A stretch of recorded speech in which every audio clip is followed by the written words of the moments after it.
Imagine descobrir que o seu próprio pai te vendeu, e que o homem com quem você foi obrigada a casar é, ao mesmo tempo, seu maior inimigo e a única chance de escapar viva. Antes de começar, comenta aqui embaixo de qual cidade você está nos assistindo. Vamos à história de Camila. Era difícil acreditar que alguém pudesse se sentir preso dentro de um palácio. Mas para Camila, cada lustre de cristal pendendo do teto era como um grilhão invisível. O perfume doce das flores no saguão não mascarava o cheiro de vigilância. Ali, os sorrisos eram treinados, as conversas tinham roteiros, e até o silêncio parecia ter dono. No dia em que pisou na mansão dos Vieira, percebeu que não estava entrando em um lar, estava atravessando os portões de uma jaula dourada. Você já se perguntou como seria viver cercado de luxo e, mesmo assim, sentir-se pobre de si mesmo?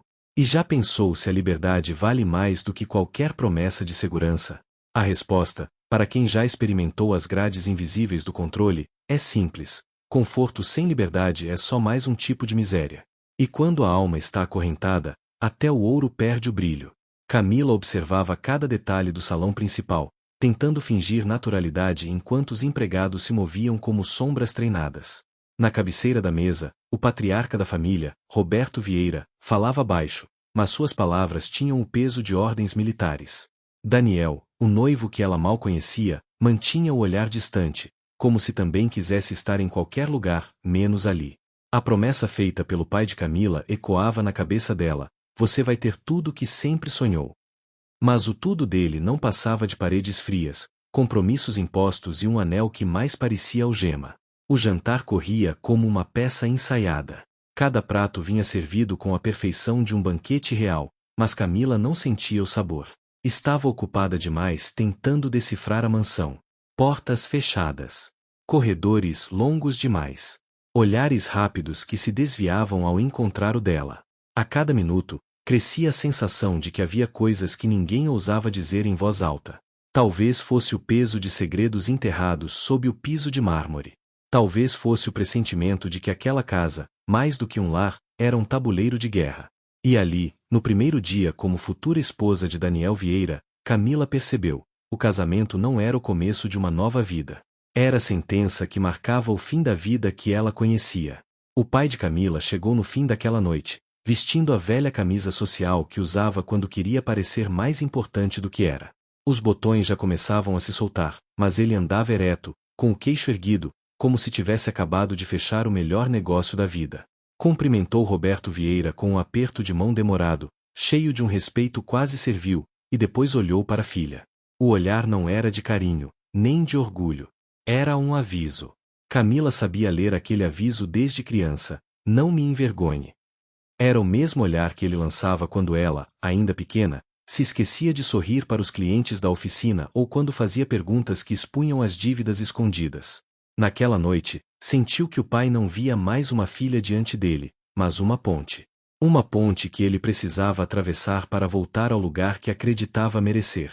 Enquanto os homens conversavam sobre cifras, propriedades e investimentos, Camila se perguntava quando tinha se tornado parte dessa negociação. Será que o amor de um pai podia ser medido em cheques? Ou será que, para ele, proteger a própria dignidade valia mais do que preservar a liberdade da filha? A resposta não vinha, mas o nó na garganta ficava mais apertado. Daniel, sentado ao lado dela, parecia tão deslocado quanto. Mantinha a postura impecável, os gestos contidos, mas os olhos denunciavam que ele também carregava suas próprias algemas invisíveis. Em um momento, quando Roberto Vieira mencionou algo sobre um acordo que beneficiaria as duas famílias, Daniel desviou o olhar para Camila. Foi rápido, quase imperceptível, mas havia uma espécie de reconhecimento ali. Como se dissesse: eu também não pedi por isso. O jantar terminou tarde. Roberto fez questão de que o pai de Camila fosse escoltado por um motorista da família até a pequena casa onde vivia. Antes de sair, ele tocou de leve no ombro da filha e murmurou: você vai entender que é o melhor para todos. Todos parecia significar qualquer pessoa, menos ela. Nos dias seguintes, Camila percebeu que o contato com o pai se tornaria raro. As visitas eram sempre rápidas, cercadas por olhares atentos de empregados que pareciam não perder uma palavra. O pai falava sobre o progresso da oficina, sobre como as coisas estavam voltando aos eixos, e sempre terminava com a mesma frase: Seja esperta, filha. Mas a esperteza que ele queria dela não tinha nada a ver com inteligência. Era sobre obediência. Sobre saber quando calar. Certa tarde, enquanto caminhava pelos jardins, Camila viu Daniel encostado numa das colunas de pedra, olhando para o horizonte. Pela primeira vez, não havia ninguém por perto. Ela se aproximou com cautela, sem saber se ele queria falar ou manter a distância. Você sempre parece estar em outro lugar, ela disse, quase num sussurro. Daniel desviou o olhar do céu e riu de um jeito curto. Talvez porque eu esteja. Pelo menos aqui dentro. A conversa se desenrolou como se eles tivessem esperado por isso desde o primeiro dia. Daniel contou sobre o controle que o pai exercia sobre cada passo seu, sobre as decisões tomadas sem consultá-lo, sobre como o casamento com Camila era apenas mais uma peça num jogo de negócios. Não havia espaço para escolha. Você acha que a gente tem alguma chance de sair disso? Ela perguntou.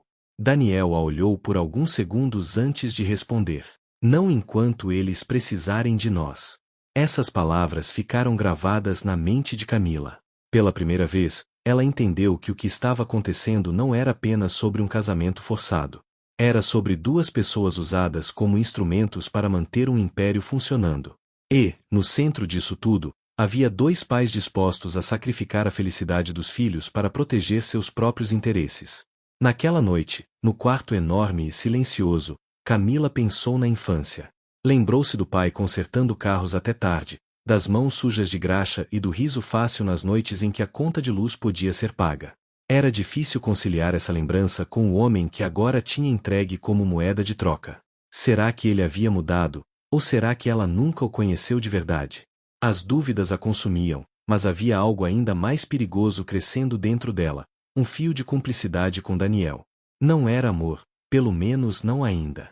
Era algo mais urgente, a percepção de que, se quisessem sobreviver àquela prisão dourada, precisariam um do outro. E, por baixo da superfície de silêncio e convenções, uma ideia começava a tomar forma. Uma ideia que poderia libertá-los, ou destruir qualquer vestígio do que restava de suas vidas. A primeira fissura no silêncio veio numa manhã chuvosa, quando Camila decidiu explorar a biblioteca da mansão. As estantes iam do chão ao teto, abarrotadas de livros com capas de couro e títulos em dourado. Enquanto percorria os corredores de madeira polida, um volume torto chamou sua atenção. Ao puxá-lo, ouviu um clique seco. Uma pequena porta, quase imperceptível, se abriu na parede lateral.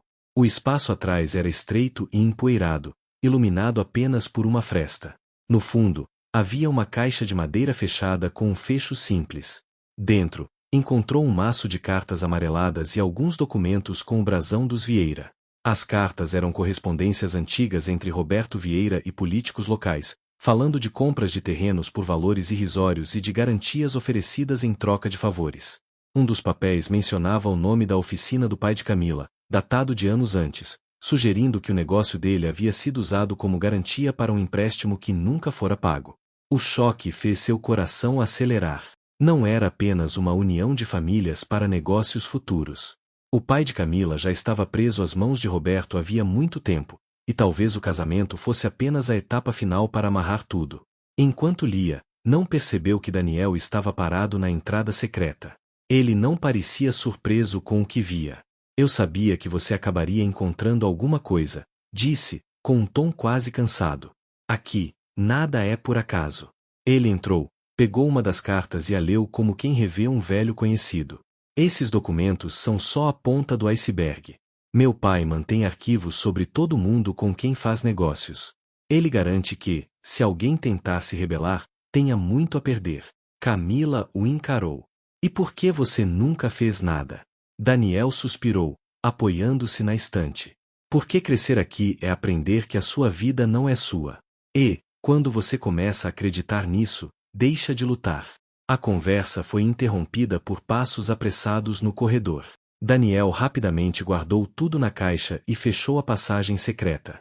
Poucos segundos depois, um dos empregados apareceu para avisar que Roberto chamava para uma reunião na sala principal. A reunião parecia mais um interrogatório.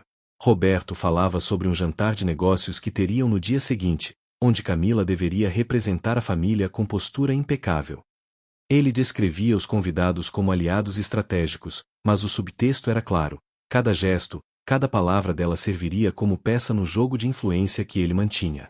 Durante o jantar oficial, Camila sentiu o peso dessa manipulação. Homens engravatados trocavam olhares de cumplicidade com Roberto, brindavam acordos e faziam comentários velados sobre o brilhante futuro do casamento. Em um momento, um dos convidados se aproximou dela e disse, com um sorriso que não chegava aos olhos: "Você tem sorte. Não é todo dia que alguém entra para a família Vieira." A frase soou mais como um aviso do que um elogio. Nos dias seguintes, Daniel começou a mostrar a Camila detalhes da estrutura invisível que mantinha todos sob controle. Apontava quais empregados eram informantes diretos do pai, quais quartos tinham câmeras ocultas e quais áreas da casa eram proibidas, não por falta de segurança, mas para esconder coisas que não podiam ser vistas. Ele também revelou que alguns fornecedores da família eram empresas de fachada, usadas para lavar dinheiro. Cada nova descoberta aumentava a tensão. Camila passava as noites em claro, imaginando quanto seu pai realmente sabia e até onde estava disposto a ir para manter os benefícios que recebia dos Vieira. A oficina reaberta, os novos equipamentos, o movimento crescente de clientes, tudo parecia um presente, mas agora ela via aquilo como uma coleira.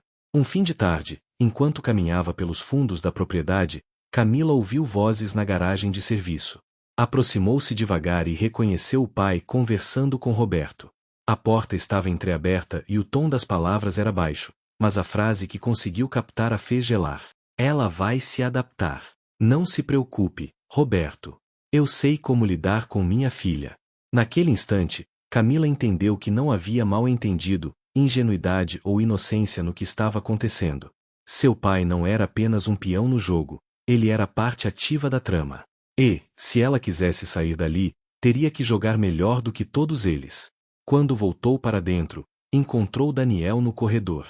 Ele notou o olhar dela e não precisou perguntar. "Então agora você sabe", ele disse. "Aqui, ninguém está realmente do seu lado."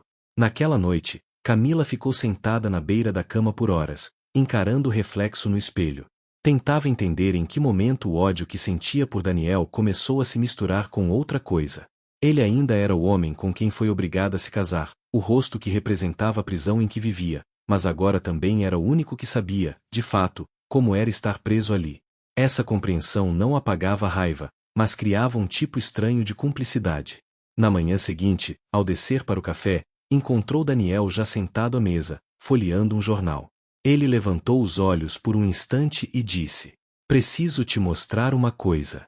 Mas não aqui." Horas depois, quando a casa estava silenciosa, ele a conduziu até um antigo depósito nos fundos do terreno, um lugar que raramente era usado. Lá dentro, entre móveis cobertos por lençóis e caixas empilhadas, havia um pequeno cofre. Daniel girou o código e retirou de dentro um pendrive e uma pasta.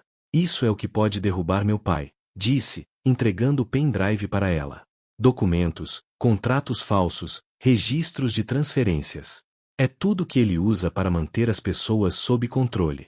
Camila folheou as páginas da pasta, reconhecendo nomes que ouvirá nos jantares, valores absurdos e até fotografias de encontros que pareciam ter sido feitos para chantagear. Sentiu o peso daquilo nas mãos, não apenas pelo risco, mas pela possibilidade que representava. "E por que me mostrar isso?" ela perguntou, desconfiada. "Porque se eu cair, você cai junto. E se você cair, eu também caio. A única forma de sair daqui é se a gente trabalhar junto." A proposta pairou no ar como um pacto não dito. Camila sabia que confiar nele era arriscado, mas não confiar significava enfrentar tudo sozinha.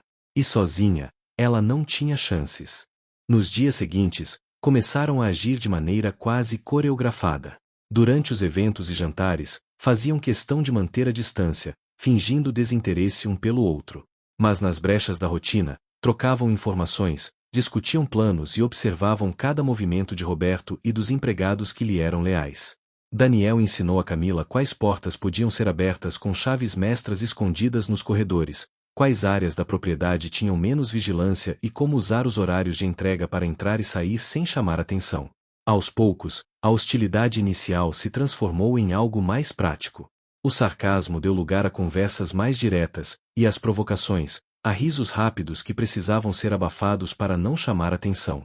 Numa noite fria, Enquanto se escondiam na estufa para trocar informações, Daniel pegou a mão de Camila para guiá-la no escuro. Ela percebeu que não afastou. Mas essa aproximação também aumentava os riscos. Roberto era um homem que sentia cheiro de insubordinação.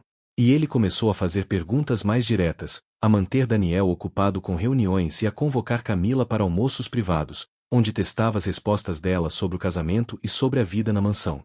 Ela precisava mentir com convicção, o que a deixava exausta. Um dia, ao voltar de um desses almoços, encontrou Daniel esperando no corredor. Ele parecia mais tenso do que o normal. Acho que ele suspeita de alguma coisa, disse, em voz baixa. Precisamos acelerar.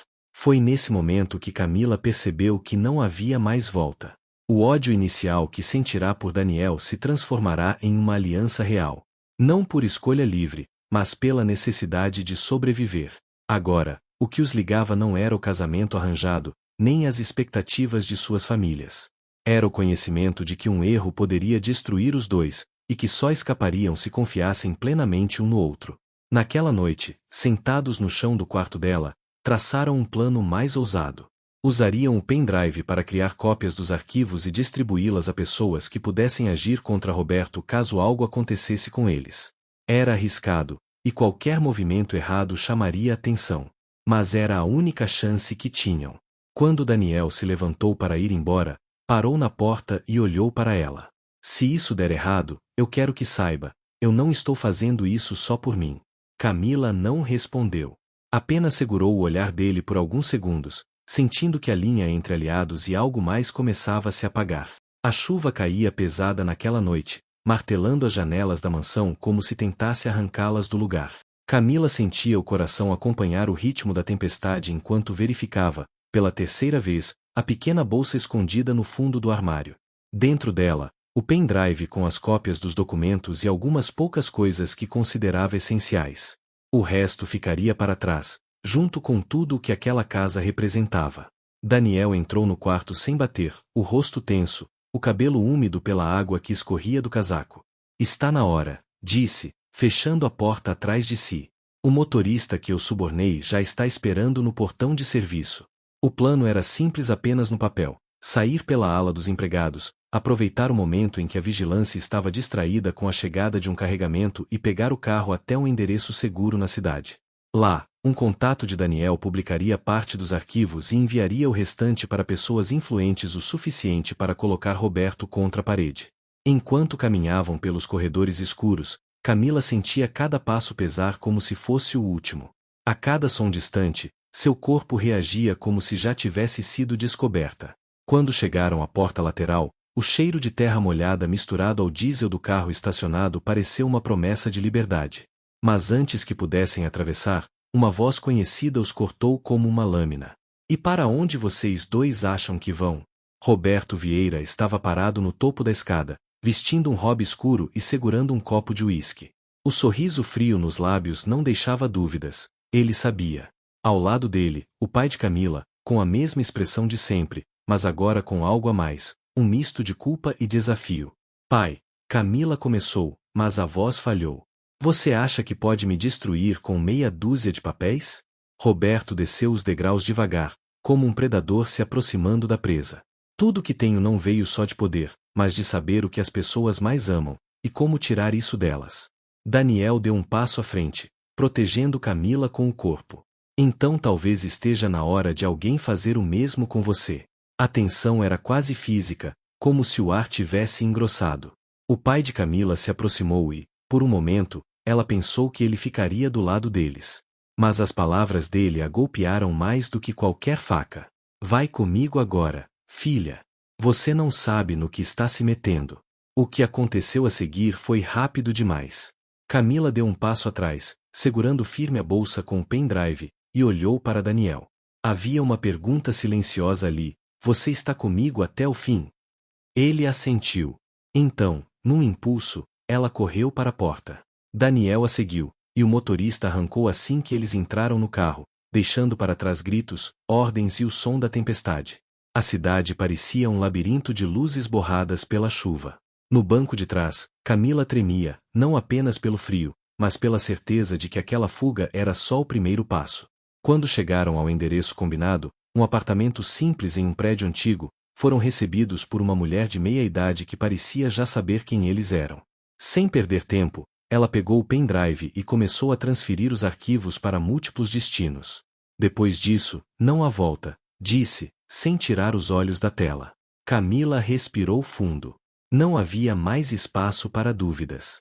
Olhou para Daniel, e ele sorriu, mas não era um sorriso de vitória.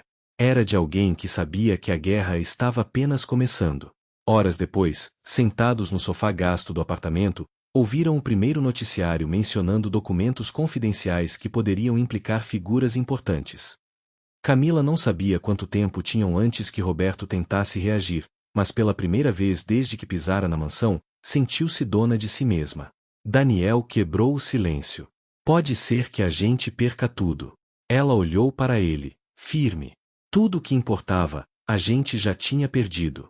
Agora é sobre recuperar. Do lado de fora, a chuva começava a diminuir, mas o ar ainda carregava a eletricidade de algo prestes a mudar. Camila sabia que a vida deles nunca mais voltaria a ser como antes.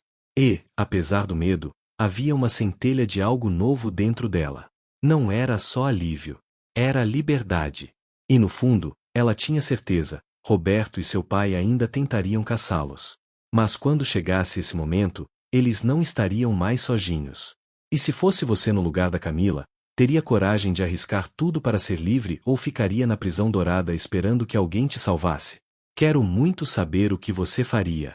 Então comenta aí sua opinião, deixa o like para fortalecer e se inscreve no canal A Vida Conta para que a gente possa continuar trazendo histórias como essa e fazer nosso espaço crescer juntos.